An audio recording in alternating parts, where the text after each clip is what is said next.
Aloha! How's it going, you guys? So, you're correct. That's lava rock. That's ocean. That ain't Saskatchewan. We have rock, but maybe not quite this much rock. Although we do run Borgo, so we should be able to get through that. No. Anyways, we were on Maui. Got engaged in Maui. So we were there for about 10 days. Thank you for that. I appreciate all your guys' congratulations and comments.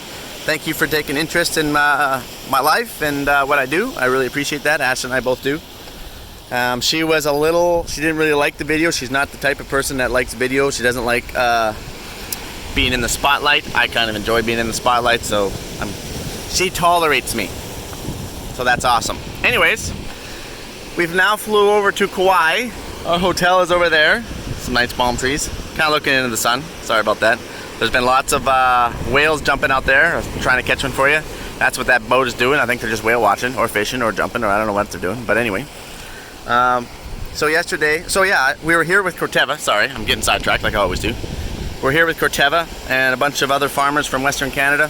We get to share stories, and basically Corteva has a lab and like 900 acres or something out here that they grow corn on, and they're breeding different varieties of corn. So that's pretty cool. We got to check out that. We got to put our lab coats on and our rubber gloves and our hair nets. I don't even have any hair, but they made me wear a hair net, you guys.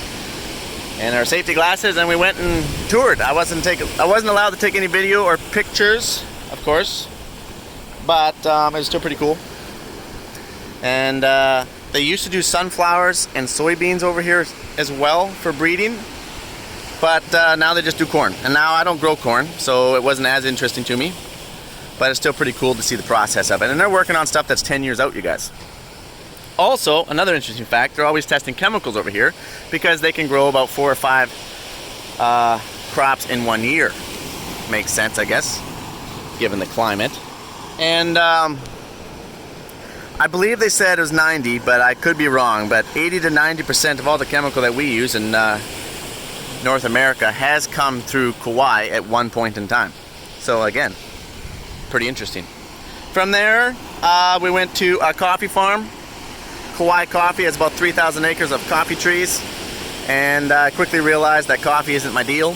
I love to drink it, but I'm glad I don't grow it, because one tree only produces 1 pound of coffee. So if you buy 5 pounds of coffee, you're buying 5 trees worth of coffee in a year. Now they had like 3 or 4 million trees or something like that, but then they're telling me that I think after so many seasons they have to do some serious pruning to these things and chop them all up, and then it takes like 3 more years before they can grow something like that. I should have been paying closer attention. And then all these trees, like 3 or 4 million trees, are on drip. They're on drip irrigation. Yes, drip irrigation. This isn't just one field, you guys. This is like a little field here, a little field here, a little field here, and spread all over the place. And it's all on drip. And so when they turn on the water, they're watering 18 million gallons a day. 18 million gallons a day. And I know what you guys are thinking. You're like, wow, Mike, the ocean's right there. That's pretty easy to do. But that's actually not what they're using. They're using fresh rainwater. And you're like, holy crap. Where are they getting all this water from? Well, there's a mountain that's close. It starts with a K and has a bunch of vowels in it, like every other Hawaii name. And they apparently get like 400 inches a year up there. So it just all runs down, and they have all these places that they can catch it all, and then they irrigate out of that. It's pretty cool, eh? You guys still keeping up? Because I'm not. So anyway, this little update. I'm here. I'm on some lava rock. I got my flip-flops on. And so I fly out tonight. I'm going to the farm show in Louisville, Kentucky. And hopefully I can talk some farming over there. Actually, it's been awesome. I got to talk, like, when you put a whole pile of farmers together, oh, it's awesome.